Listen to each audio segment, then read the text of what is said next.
Hey, Happy New Year again. Before we get too far into 2012, let's take a fond look back, shall we?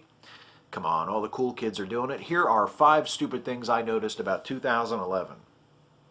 The King's Speech wins Best Picture. A British period drama about a king struggling to overcome a handicap with the help of his patient wife and unorthodox yet inspiring teacher at the start of World War II. Or, to quote my wife's 3-word review, white people problems. This maudlin, pandering blob of Oscar stinkbait winning Best Picture wouldn't have been so bad during a really awful year in film, but it was actually a pretty good year for the movies. Other nominees for Best Picture include Winter's Bone, The Social Network, Inception, Black Swan, any of which would have been a far more deserving winner. But that's the worst part about Oscar bait. Oscar always bites. The Royal Wedding. I didn't watch this, but it's not just that. I made a point not to watch it.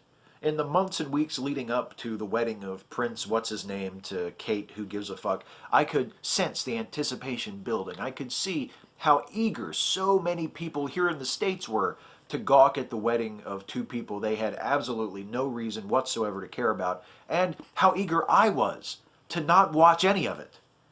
It was like the Super Bowl or American Idol. I could not wait to not watch the royal wedding. And I didn't watch it. I didn't watch any of it. And it felt great. And did you see Pippa's dress? The end of the space shuttle program. The shitty part of this isn't so much the end of the shuttle program, which was 30 years old, but the fact that there's no vehicle ready to replace the shuttle, and probably won't be for another 5 to 10 years. I mean, for Christ's sake, 40 years ago, we were flying to and landing on the moon. And we did that not once, but 6 times. Now we have to pay the Russians to give our astronauts a ride to the fucking space station? We've gone from leading the world in space exploration, from conquering the new frontier of outer space, to hitching a ride to low Earth orbit? Why? What the fuck? Fuck! Show me Pippa's dress again. No, it's not going to do it. Show me Pippa's dress with Carl Sagan's head. And the Xena get up. Oh, that's better. What? The Anyone But Mitt Parade. It wouldn't be so bad watching the Republican Party splinter and bicker with itself over who to nominate for president every 4 years if the final choice was ever a surprise. It's fun to watch as it is, but once the voting, which has finally officially begun, is over, we all know who the Republican nominee is going to be. It's going to be this dude here. And not because he's the candidate with the best, most realistic shot of defeating President Obama in the general election this fall. He is, but that's not the reason. It's because it's his turn. Just like it was John McCain's turn in 2008, and George W. Bush's turn in 2000, and Bob Dole's turn in 1896. Look, guys, if you're gonna...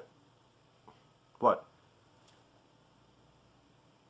They ran Dole in 1996? Oh my God. He was like 1,000,000 years old. And against Clinton, no less. Wow.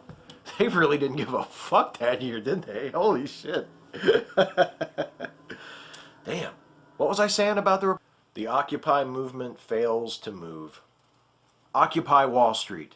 It spread from New York to all corners of the United States. It seized the moment in the year of the popular protest, bringing the spirit of uprising and civil disobedience that had begun to reshape the Middle East here to the seats of American government and commerce.